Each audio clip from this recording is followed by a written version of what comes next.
Vamos ahora a presentarles a ustedes una entrevista que Aymara Lorenzo logró con el ex magistrado de lo que fue el Tribunal Supremo de Justicia,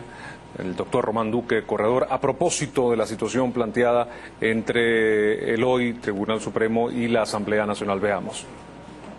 En primer término, ¿usted considera que hay una usurpación de poderes en la interpretación del artículo 31 que hizo la Sala Constitucional sobre la ley de impuestos sobre la renta? Yo pienso que lo que hay es un alzamiento del poder legislativo contra la Constitución, la cual fue aprobada por algunos diputados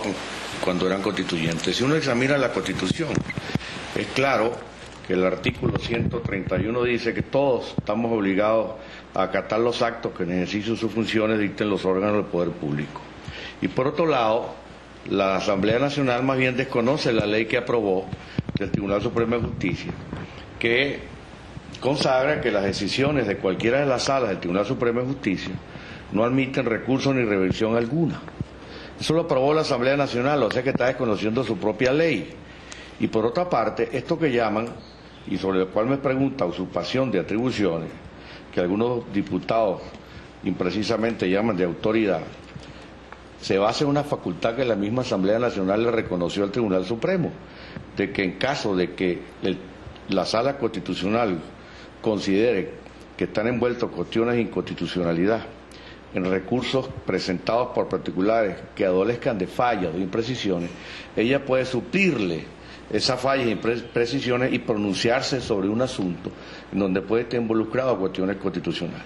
Esto fue criticado por muchos de nosotros porque aumentaba los poderes de la Sala Constitucional, pero le fue reconocido por la misma Asamblea Nacional. La Asamblea Nacional está desconociendo que fue en base a la atribución que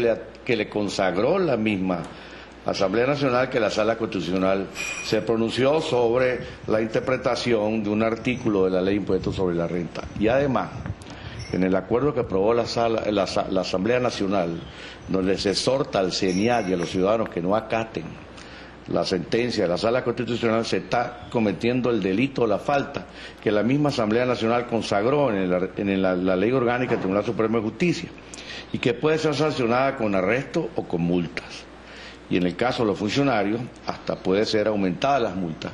como una sanción accesoria. Es decir, que quienes están cometiendo la irregularidad son los diputados de la Asamblea Nacional. Por supuesto. ¿O el cuerpo legislativo en pleno? El cuerpo legislativo en pleno hasta el punto que lo que toca es que el fiscal general de la República inicie una querella para solicitar el antejuicio de mérito, porque los diputados de la Asamblea Nacional están incitando a cometer un delito a los ciudadanos y al CENIAT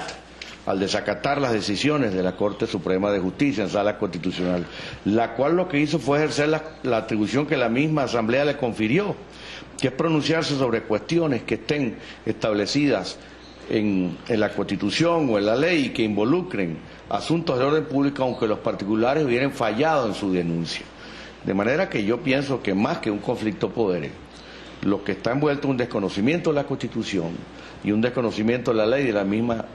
Asamblea Nacional que le atribuyó al Tribunal Supremo de Justicia facultades que ahora le está cuestionando. Ahora bien, la interpretación de la Sala Constitucional puede ser entendida como una modificación de la norma, porque el argumento de los diputados es que hubo prácticamente una redacción distinta del artículo, una modificación a un artículo al cual no se había pedido modificación. Bueno, eso puede ser objeto de discusión jurídica y yo pienso que es cerrada la interpretación que hizo la Sala Constitucional, pero eso no justifica que se llame a cometer un delito a desacatar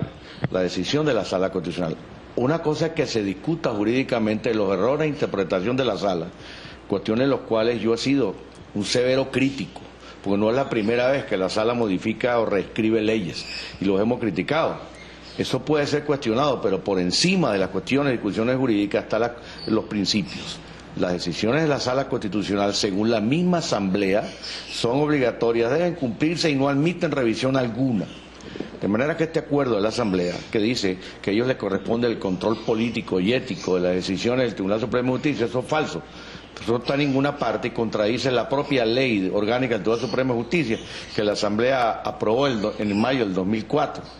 que establece que las decisiones de la Sala Constitucional y de cualquier otra sala del Tribunal Supremo de Justicia no admite revisión ni acción o recurso alguno.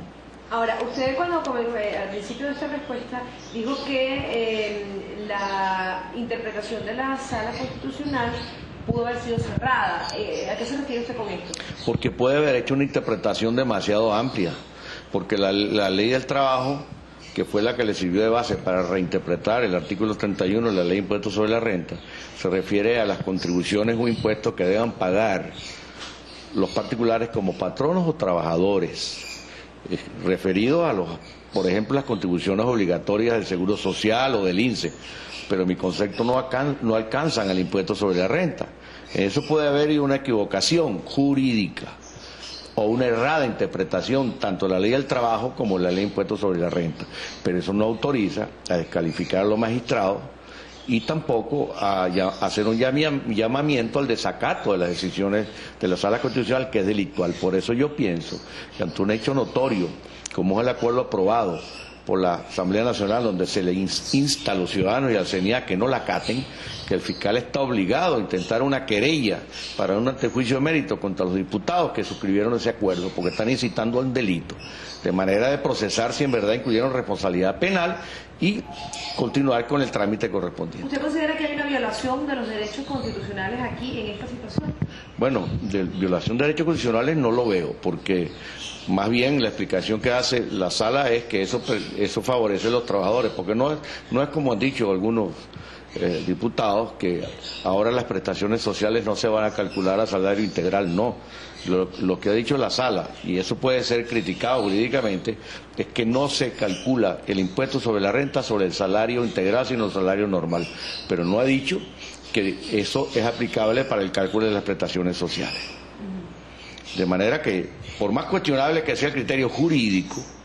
y por la errada interpretación que haya podido incurrir la Sala Constitucional, eso no implica ni usurpación de autoridad, porque es una autoridad la que está pronunciándose, ni de competencia, porque está ejerciendo una función jurisdiccional. Es más, tampoco hay violación de norma alguna, porque, insisto, la Sala Constitucional ha ejercido una atribución que le confirió la misma Asamblea Nacional de pronunciarse sobre cuestiones diferentes a las planteadas en las acciones o recursos que presenten las partes, si ellos consideran que están envueltas cuestiones de constitucionalidad o de orden público. ¿Y usted considera que fue errada la interpretación de la Sala? Yo pienso que sí, porque no ha podido ser una interpretación tan amplia como la que dio. Mi interpretación es que solo se excluyen las percepciones extraordinarias y eventuales para el cálculo de ciertas contribuciones, Seguro Social, contribuciones del INSEE, pero no para el cálculo del impuesto sobre la renta. La interpretación debe ser estricta. Lo errado, a mi juicio, es que le extendió hasta el impuesto sobre la renta. Pero de ahí no se pueden justificar cualquier actitud delictual de llamar a desacatar